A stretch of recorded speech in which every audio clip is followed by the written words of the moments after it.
High Admiral Thex stood before the curved viewport of the Nexarian flagship Eternal Dawn, his iridescent scales reflecting the soft blue glow of Earth's atmosphere below.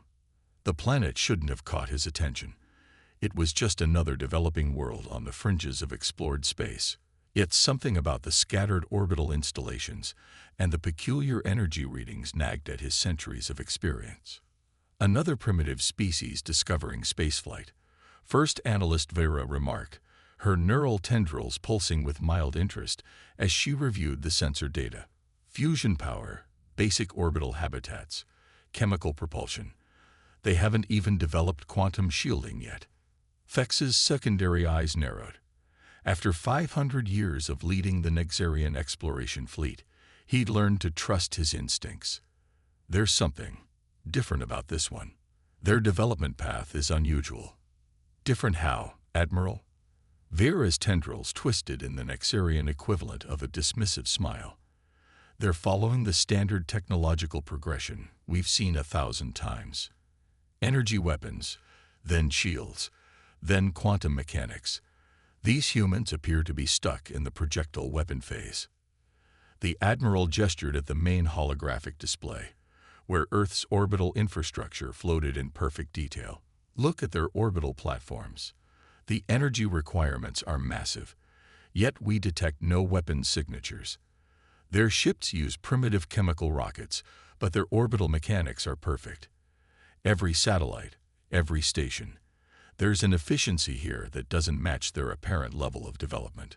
Perhaps they simply excel at the basics, Vera suggested. Many young species do, before discovering more advanced principles. Thex was about to respond when his command staff snapped to attention. A human transmission was incoming, broadcasting on all standard frequencies. The holographic display shifted, revealing a dark-skinned human female wearing what appeared to be formal diplomatic attire. Greetings, unknown vessels. I am Director Sarah Chen of the United Earth Defense Force. Welcome to Sol System. We've detected your scanning attempts and would appreciate if you'd identify yourselves. Thex noted the careful phrasing. Not a demand, but not quite a request either. He stepped forward, allowing his own image to be transmitted. I am High Admiral Thex of the Nexarian Exploration Fleet. We come in peace, seeking diplomatic contact with new civilizations. The human's expression remained perfectly neutral, but Thex's threat assessment implants detected subtle shifts in her muscle tension. We're honored to make first contact with your species, Admiral. Perhaps we could arrange a proper diplomatic meeting to discuss cultural exchange. Of course, Thex agreed smoothly. Our flagship can accommodate your atmospheric requirements. We would be honored to host your delegation. Thank you for the offer, Admiral, Director Chen replied. However, as per our first contact protocols, initial meetings must take place at our neutral orbital facility, Midway Station. I'm transmitting coordinates now. Thex's primary heart skipped a beat. In his centuries of first contact scenarios, no developing species had ever declined the honor of being hosted aboard a Nexarian vessel. His threat assessment implants registered something else. There wasn't a trace of awe or intimidation in the human's voice. Either their species was remarkably composed, or, we would be delighted, he said carefully. Though I should warn you, our scans indicate your stations lack adequate shielding against cosmic radiation. Our vessel would be safer. I assure you, Admiral. Chen interrupted with a small smile. Midway Station's shielding is more than adequate for all our needs. Shall we say 3 Earth hours from now? Our atmospheric mix has already been transmitted to your sensors. After the transmission ended, Vera's tendrils writhed with concern.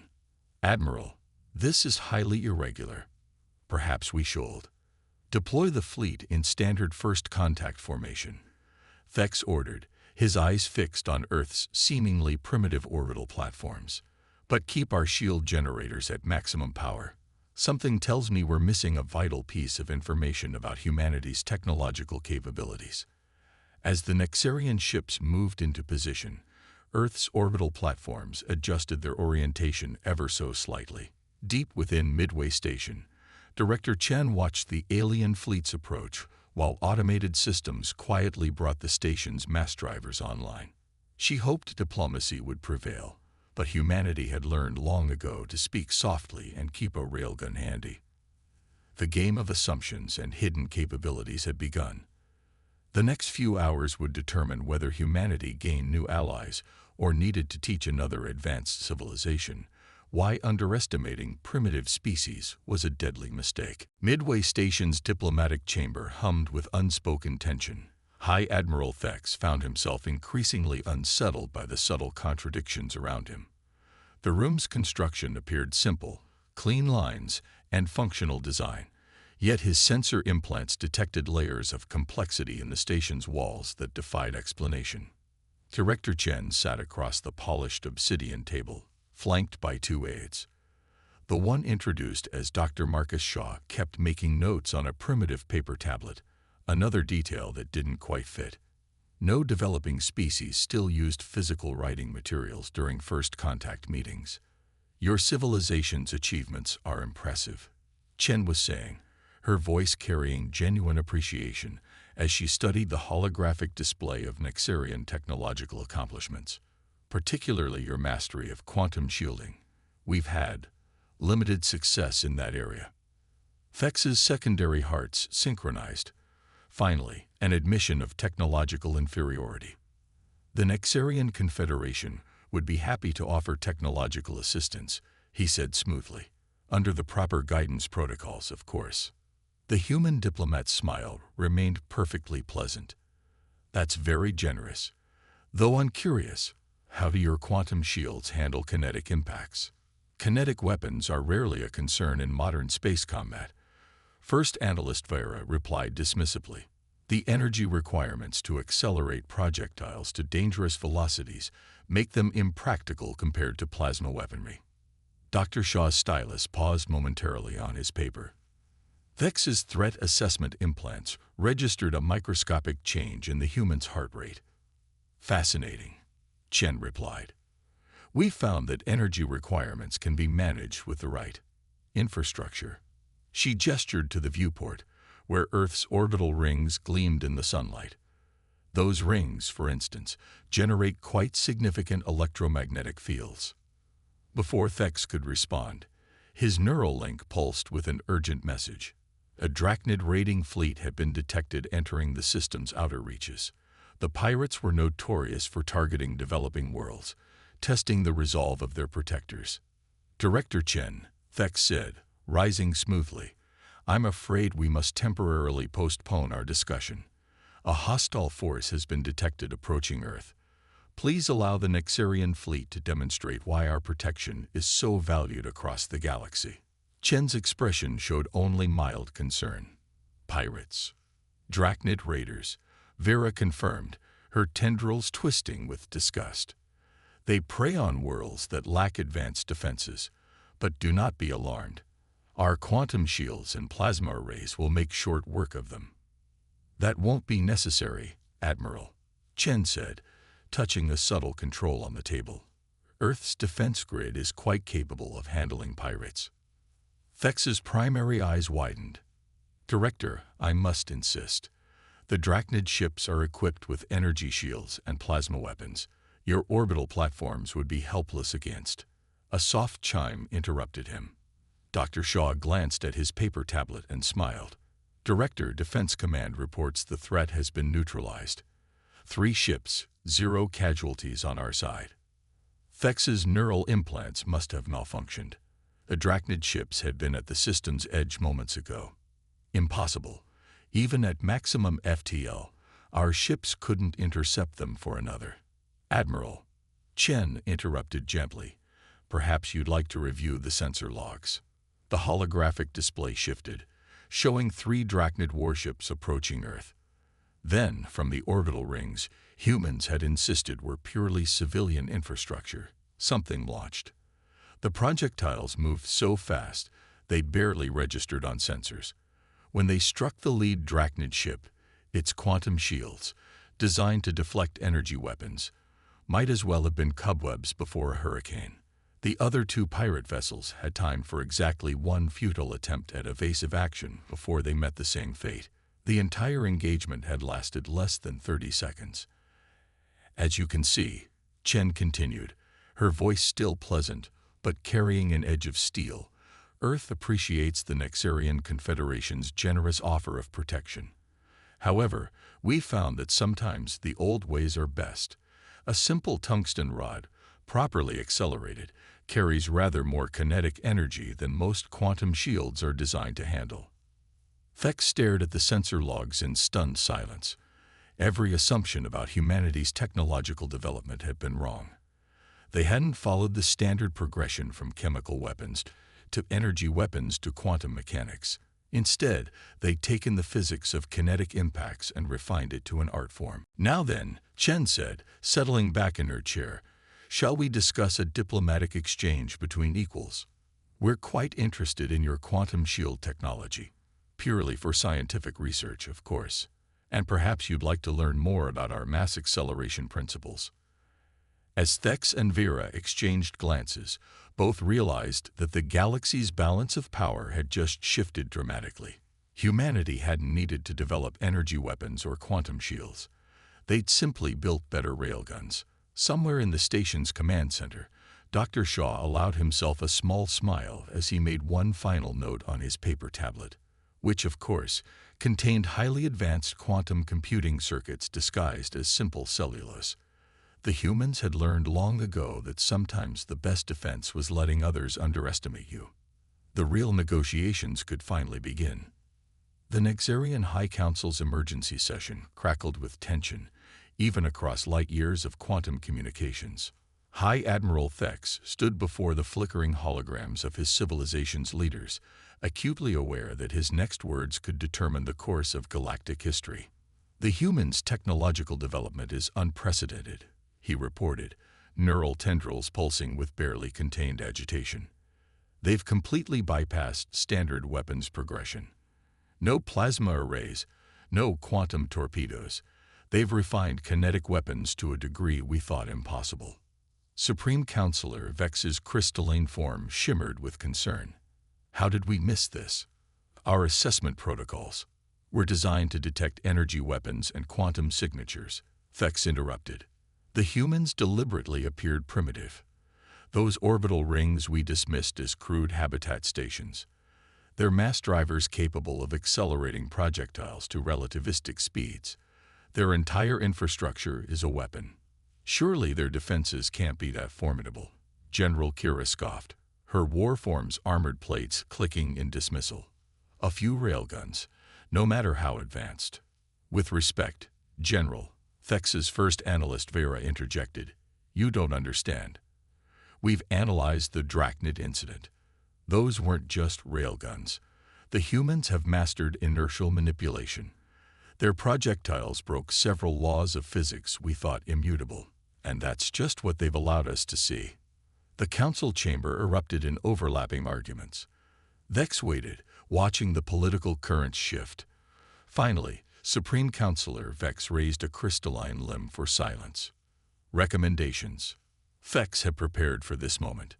"We can't allow humans unrestricted access to galactic space. Their technology, combined with their unpredictability, poses too great a risk. I recommend implementing Protocol 7. The Council fell silent. Protocol 7 hadn't been invoked in 3 centuries, not since the Hive Mind Wars. It called for immediate technological containment of a potentially destabilizing species. "The humans won't submit willingly," Vera warned. Director Chen made their position quite clear. Vex remembered that conversation all too well. The human diplomat's words still haunted him. "Earth has no interest in conquest, Admiral.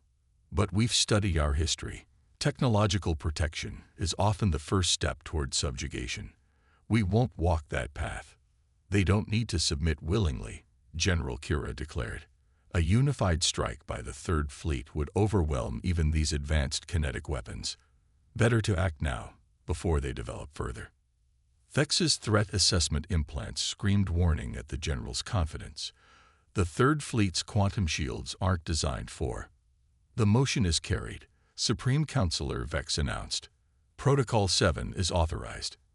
Admiral Vex, You will coordinate with General Kira, contain the human threat, by force if necessary. Back on Earth, in the depths of Midway Station, Director Chen studied her own sensor feeds. The Nexarian quantum communications were encrypted, of course, but quantum entanglement had peculiar properties when exposed to certain gravitational distortions, properties that Earth's scientists had discovered decades ago. "They've made their choice," she said quietly. Dr. Shaw looked up from his disguised quantum tablet, eyes grim. "Defense Command is standing by," he reported. "The orbital grid is charged. Ground-based mass drivers are online. Do we launch first?" Chen shook her head. "No, we maintain diplomatic protocols until they force our hand. But activate the Sentinel network, if they want to see humanity's real capabilities." She turned to the station's viewport, watching the Nexarian ships repositioning under the pretense of routine maneuvers. "Well, I suppose it's time they learned why Earth never needed energy weapons." Throughout the solar system, hidden installations began powering up. Automated factories in the asteroid belt spun to life. Deep beneath lunar regolith, vast electromagnetic coils began to hum. Humanity had spent centuries preparing for this moment, hiding their true technological advancement behind a facade of primitive development. The Nexarians were about to discover that humanity's mastery of kinetic weapons went far beyond simple railguns. They had developed an entire branch of physics that the galaxy's energy weapon-focused civilizations had overlooked. Every asteroid, every piece of space debris, every gram of mass in the solar system was a potential weapon. As Chen watched the Nexarian fleet's supposedly subtle combat formation taking shape, she felt a deep sadness. Once again, an advanced civilization had mistaken humanity's different approach for inferiority. Once again, they would learn their mistake the hard way. "Send one final diplomatic message," she ordered. "Remind them that we only want peaceful coexistence. But if they force conflict..." She paused, remembering countless similar moments in human history. Well, they should know that humanity has perfected the art of throwing rocks. The Nexarian Third Fleet emerged from quantum space in perfect attack formation, their ships' crystalline hulls refracting sunlight in a dazzling display of power. General Kira stood on her flagship's command deck, surveying the holographic representation of Earth's orbital defenses with predatory confidence. "Primitive infrastructure," she declared, gesturing at the orbital rings. "Their kinetic weapons are impressive, but they can't possibly have enough mass drivers to counter a coordinated fleet assault." First Analyst Vera, temporarily assigned to the general's command staff, felt her neural tendrils twist with anxiety. "General, I must again emphasize that the humans' technological development is highly unorthodox. Those readings from their lunar installations are well within expected parameters for a developing species." Kira interrupted. "Launch the first wave. Standard containment protocol." The front line of Nexarian cruisers advanced, their quantum shields creating a cascading wall of iridescent energy. Behind them, plasma batteries charged for the opening salvo. The message was clear: submit or be overwhelmed by superior technology. In Midway Station's command center, Director Chen watched the Nexarian fleet's approach with resigned determination. "They really believe quantity will overcome strategic advantage," she murmured. "Send the final warning." The transmission was brief. "Nexarian fleet, you are violating sovereign space. Withdraw immediately.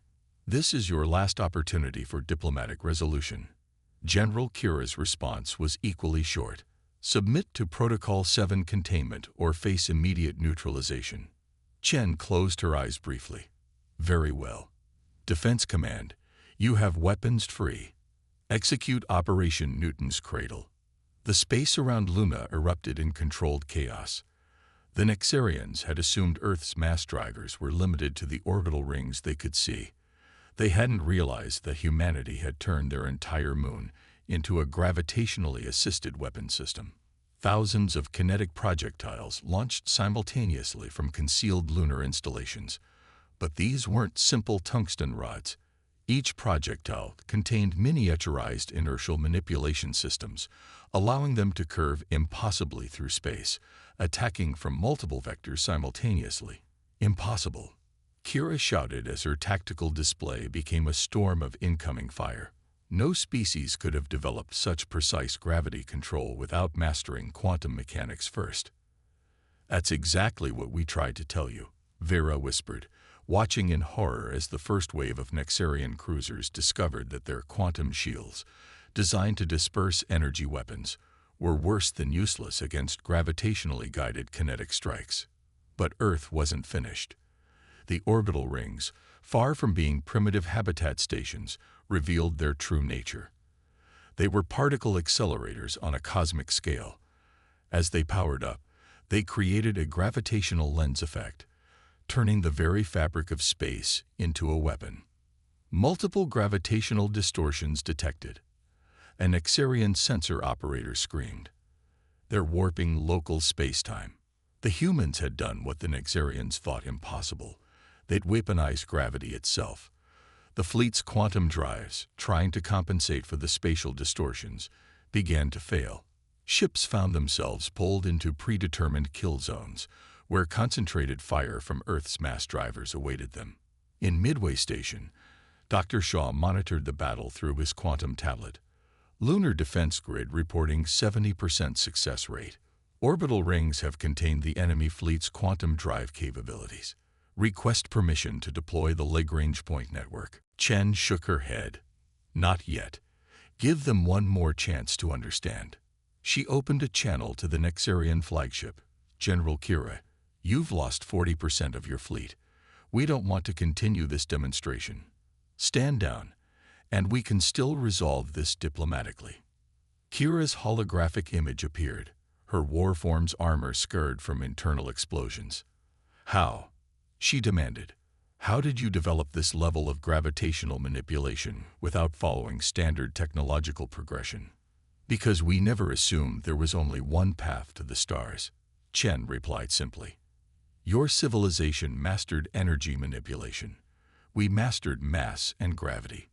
Different approaches, neither inherently superior. We could learn much from each other, if you'd only see us as equals rather than primitives to be contained. The command deck fell silent as Kira processed this. Beyond the viewport, another Nexarian cruiser succumbed to the combined effects of kinetic bombardment and gravitational distortion. The mighty Third Fleet, pride of the Nexarian Confederation, was being systematically dismantled by a species they'd dismissed as barely spacefaring. The Council will never accept this level of independent human development, Kira said finally. Protocol 7. Will be revised. A new voice interrupted. High Admiral Thex's quantum projection appeared in both command centers. I've witnessed enough. The Council is already reviewing the battle data. General, you are ordered to stand down immediately. As the remaining Nexarian ships powered down their weapons, Chen allowed herself a small smile. Perhaps now, finally, true diplomatic exchange could begin. Humanity had never wanted to demonstrate their full military capabilities. They'd simply wanted respect, and the freedom to develop their own path to the stars. Admiral Thex, she said, I believe we were discussing technological exchange before this unfortunate interruption. Shall we resume those talks? I'm particularly interested in your quantum communication systems, though perhaps we could share some insights about gravitational physics in return. 6 months after the Battle of Luna, the observation deck of Midway Station hosted a gathering unprecedented in galactic history. Director Chen stood beside High Admiral Thex, watching engineers from both species working together on the station's newest addition, a hybrid research facility combining Nexarian quantum technology with human gravitational science. The Council's final report makes for interesting reading, Thex remarked, his neural tendrils flowing in patterns of amused resignation. They're still struggling to explain how they misread humanity's technological development so completely. Old assumptions die hard, Chen replied, gesturing to where Dr. Shaw was explaining Earth's inertial manipulation principles to a group of fascinated Nexarian scientists. Your civilization spent millennia believing energy manipulation was the only path to advanced technology. We simply took a different road. A road that nearly destroyed the Third Fleet, Thex observed dryly. The battle had become a watershed moment in Nexarian military doctrine. Their entire approach to space warfare was being revolutionized by human concepts of mass and gravity manipulation. Yet here we are, Chen said, building something together instead of fighting. That was always our preference. Through the viewport, Earth's orbital rings gleamed with new purpose. What had once been disguised weapons platforms were being gradually converted into joint research facilities. The Nexarians' mastery of quantum mechanics, combined with humanity's understanding of gravitational physics, was opening entirely new fields of scientific discovery. The latest data from the Jupiter outpost is remarkable, Thex said, bringing up a holographic display. Your gravity lens technology, combined with our quantum sensors, we're seeing deeper into space than either of our species managed alone. Chen nodded, studying the impossibly clear images of distant galaxies. And your quantum shielding principles are revolutionizing our mass driver designs. Controlled gravitational corridors, protected by quantum fields, will be able to establish transportation networks far more efficient than traditional FTL. In the station's engineering section, human and Nexarian scientists had already begun producing hybrid technologies that neither species had thought possible. Quantum gravitational computers that processed information through microscopic space-time manipulations. Defense systems that combined energy shields with gravitational deflection fields. The Drachnid pirates are particularly unhappy about that last development, Thex noted with satisfaction. Their raids have dropped 90% since we began joint patrols. Amazing what happens when civilizations complement each other's strengths instead of competing, Chen replied. Though I hear some of your more traditional council members are still concerned about humanity's influence on galactic society. Thex's tendrils rippled with laughter. They're more concerned about their own society's response. Do you know how many young Nexarians are applying to study at Earth universities now? Our traditional scientific academies are having to completely redesign their curricula. A soft chime interrupted their conversation. Dr. Shaw approached, his quantum tablet displaying new test results. Director, Admiral, the first trials of the quantum gravitational communication system were successful. Real-time, unlimited range, completely secure. It's revolutionary. Like everything else about this partnership, Chen said, sharing a knowing look with Thex. Who would have thought that the key to advancing both our civilizations was simply learning to respect different approaches to the same problems? Above them, a Nexarian cruiser glided past the station, its quantum shields now supplemented by human gravitational field generators. The ship represented the future they were building. Not one species' technology dominating the other, but a true synthesis of different paths to the stars. The galaxy's getting smaller, Thex observed. More species are achieving spaceflight every cycle. Perhaps humanity's greatest contribution won't be your gravitational science, but this lesson about assumptions and development. That there's no single right path to the stars. Chen smiled. We learned that from our own history, progress isn't a straight line. Sometimes the longest-lasting solutions come from the directions you least expect. As if to emphasize her point, another test of the hybrid defense system lit up Luna's surface with a dazzling display of quantum fields and gravitational lenses. It was beautiful, this combination of technologies that most had thought incompatible, a testament to what became possible when civilizations chose understanding over dominance. The future stretched before them, full of possibilities neither species had imagined before their fateful first contact. And somewhere out there, other civilizations were developing their own unique paths to the stars, waiting to add their knowledge to the growing tapestry of galactic science. Humanity had earned its place among the stars not by following the expected path, but by proving that unexpected paths could lead to the same destination.